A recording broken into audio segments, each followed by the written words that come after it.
That's my quick comment.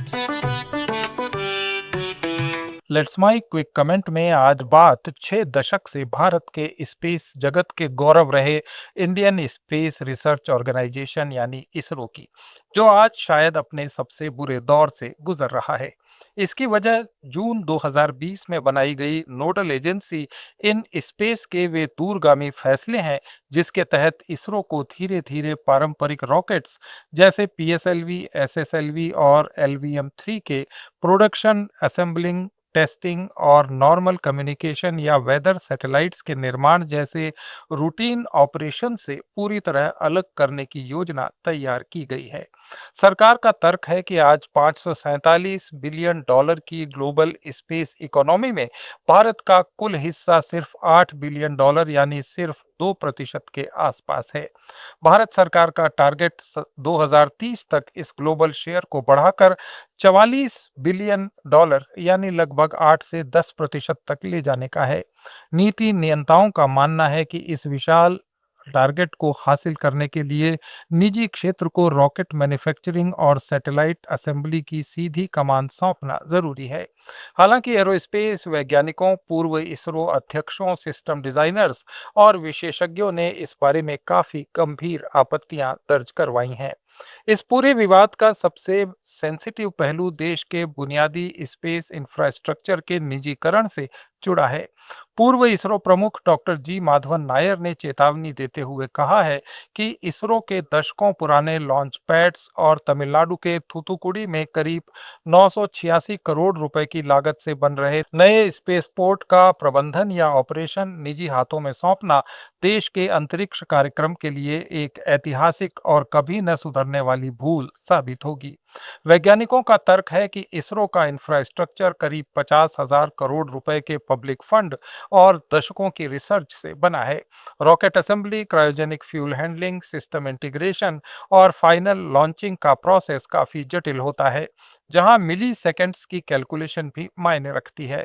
वैज्ञानिकों के मुताबिक लॉन्च ऑपरेशंस में एक छोटी सी टेक्निकल मिस्टेक अरबों रुपए के सैटेलाइट, रॉकेट और पूरे स्पेस पोर्ट को पल भर में तबाह कर सकती है। डॉक्टर माधवन नायर ने इस अंतर को बकरी और हाथी की तुलना से साफ करते हुए कहा कि आज भारत के प्राइवेट स्पेस स्टार्टअप्स केवल छोटे सब ऑर्बिटल टेस्ट या 100 से 500 किलो कैपेसिटी तक के बेहद छोटे सैटेलाइट लॉन्च व्हीकल पर शुरुआती काम कर रहे हैं, जबकि इसरो का पीएसएलवी 1.7 टन पेलोड कैपेसिटी का है और एलवीएम-3 4 टन तक के भारी सैटेलाइट अंतरिक्ष में ले जाने की क्षमता रखता है। ऐसी स्थिति में इसरो से काम छीन कर अपरिपक्व प्राइवेट सेक्टर को सौंपना भारत की ग्लोबल लॉन्च विश्वसनीयता को खतरे में भी डाल सकता है। कमर्शियल वायबिलिटी और रेवेन्यू मॉडल के स्तर पर भी वैज्ञानिकों ने सरकार की गणित पर गंभीर सवाल उठाए हैं। ग्लोबल स्पेस मार्केट का टेक्निकल और फाइनेंशियल विश्लेषण किया जाए तो कुल रेवेन्यू का 80% हिस्सा सैटेलाइट बेस्ड सर्विसेज और एप्लीकेशंस जैसे navigation, earth observation, weather forecasting, telecom data और रिमोट सेंसिंग से पैदा होता है, जबकि रॉकेट मैन्युफैक्चरिंग और लॉन्च सर्विसेज का शेयर पूरे ग्लोबल बाजार का सिर्फ 20% के आसपास है। वैज्ञानिकों का मानना है कि प्राइवेट कंपनियों के पास इसरो जैसा इंफ्रास्ट्रक्चर बनाने का कैपिटल बेस नहीं है और ना ही केवल 20% वाले लॉन्च मार्केट से उन्हें तुरंत रिटर्न ऑन इन्वेस्टमेंट यानी आरओआई मिल सकता है। इसलिए सरकार को निजी कंपनियों को भारी भरकम रॉकेट मैन्युफैक्चरिंग में धकेलने की बजाय सैटेलाइट डेटा एप्लीकेशन, सॉफ्टवेयर और सर्विस सेक्टर में जाने के लिए प्रेरित करना चाहिए, जहां खतरा कम और मुनाफा ज्यादा है। इसरो के भीतर पैदा हुए अनिश्चितता के माहौल के कारण पिछले कुछ महीनों में 100 से 120 वरिष्ठ साइंटिस्ट्स, एरोस्पेस इंजीनियर्स और सिस्टम डिजाइनर्स के समय से पहले रिटायरमेंट लेने या जॉब चेंज करने की खबरें सामने आई हैं। गगनयान जैसे पहले ह्यूमन स्पेस मिशन के मुहाने पर खड़े होने के समय इन अनुभवी और वरिष्ठ वैज्ञानिकों का इसरो छोड़कर जाना इस मिशन की सेफ्टी और क्वालिटी कंट्रोल के नजरिए से भी अच्छा साबित नहीं होगा।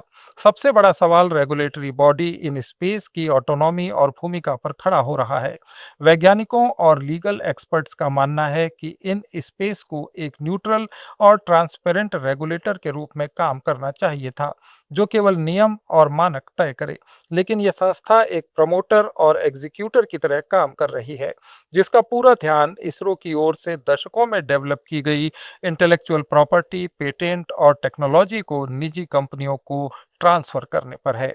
इससे इसरो की अपनी ऑटोनॉमी, इंटेलेक्चुअल राइट्स और निर्णय लेने की स्वतंत्रता पर गहरा असर पड़ रहा है।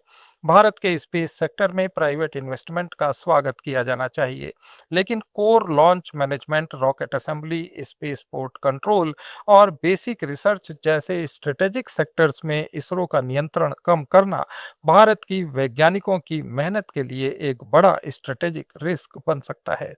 क्विक कमेंट में आज इतना ही। जुड़े रहिए लेट्स माइक के साथ। It's time for news. It's time for more than radio. Presenting the first radio news app, Let's Mike. Let's Mike, a news